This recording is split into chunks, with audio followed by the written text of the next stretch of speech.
Bonjour tout le monde. Je me présente pour ceux qui n'étaient pas là l'année passée. Je suis le boulanger de Radadesh et mon nom est Nadia Biari.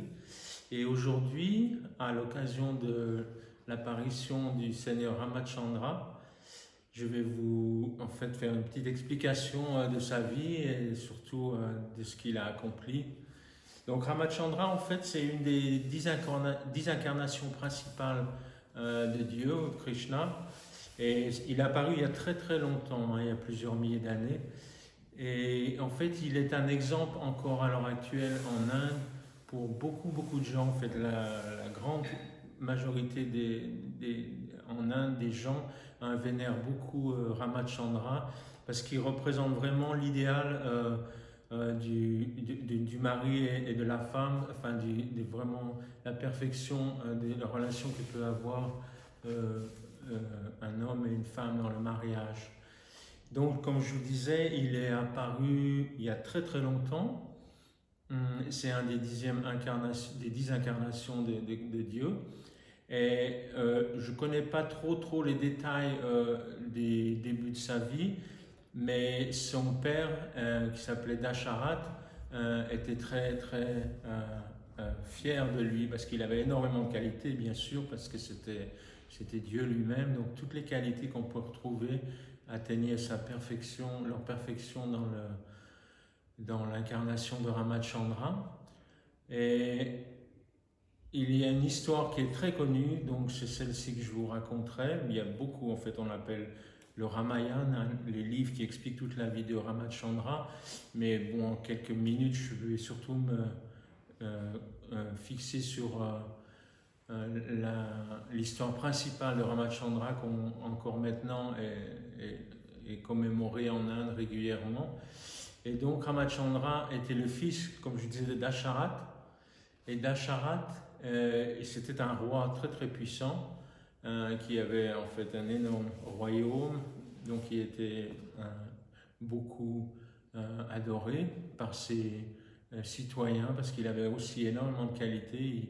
Il gérait très bien le royaume. Et comme de coutume, même encore à l'heure actuelle, on voit avec le royaume d'Angleterre, c'est le descendant qui prend la suite du roi quand il devient âgé. Et Ramachandra, étant l'aîné, et étant le plus qualifié, était supposé devoir prendre la position du roi. Et son père, donc Dasharat, était très content de cela.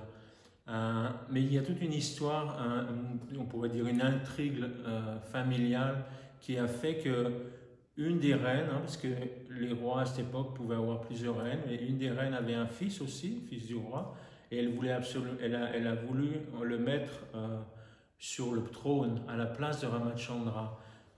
À l'origine, elle n'était pas dans cet état d'esprit, mais par les intrigues d'une servante, elle s'est fait convaincre de faire le nécessaire pour arriver à ce but.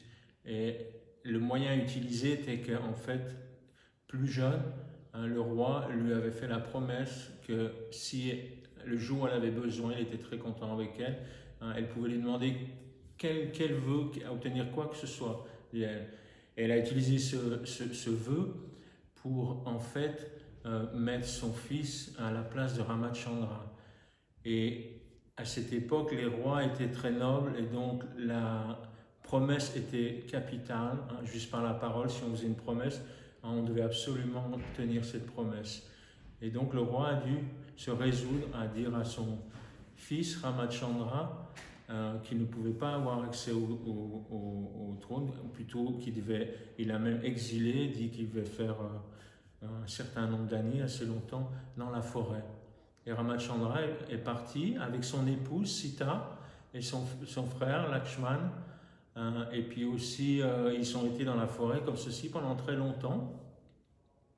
Et ils étaient très heureux en fait, bien qu'ils étaient loin du royaume. La vie était très simple, et ils vivaient dans la forêt, se nourrissaient des fruits, ils étaient très heureux.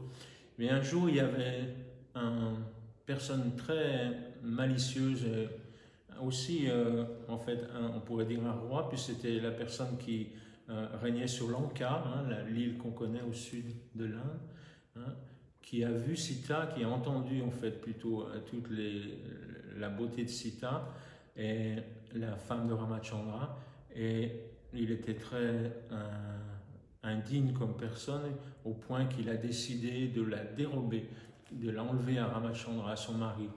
Et c'est ce qui s'est passé par également des tricks. Il s'est déguisé en ascète et il a réussi à prendre Sita, à la kidnapper et à l'emmener à son royaume de Lanka. Alors bien sûr, Ramachandra était extrêmement malheureux, mais heureusement, ils ont reçu l'aide de plusieurs personnes, mais surtout, en fait, il y avait un peuple de singes qui était très évolué, comme des humains, qui pouvaient parler et tout. Et il s'est mis lié d'amitié et ils ont fait une armée et pour aller délivrer Sita. Et avant, un des singes principaux qui est aussi vénéré en Inde partout, qui est très connu, vous avez déjà dû entendre parler, qui s'appelle Hanuman, est allé tout seul sur l'île de Lanka et a amené une bague qui prouvait qu'il venait de la part de Ramachandra qu'il allait délivrer Sita. Et donc, il a fait ça et il a mis le feu à toute la cité de Lanka. Et il était aussi un singe extrêmement puissant. Et il est retourné, et donc il y a eu une très grosse bataille. Et assez étonnamment, si vous voyez sur la carte de l'Inde, Lanka est quand même à une bonne distance de l'Inde, il y a la mer. Et ils ont décidé, bien que Dieu aurait pu utiliser n'importe quel de ses pouvoirs, ils ont décidé de construire un pont qui aille jusqu'à Lanka. C'est très long.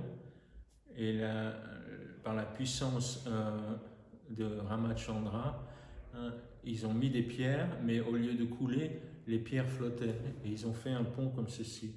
Toute l'armée des singes, Ramachandra, et ils ont traversé. Et il y a une énorme bagarre, une très grande bataille, très grande guerre.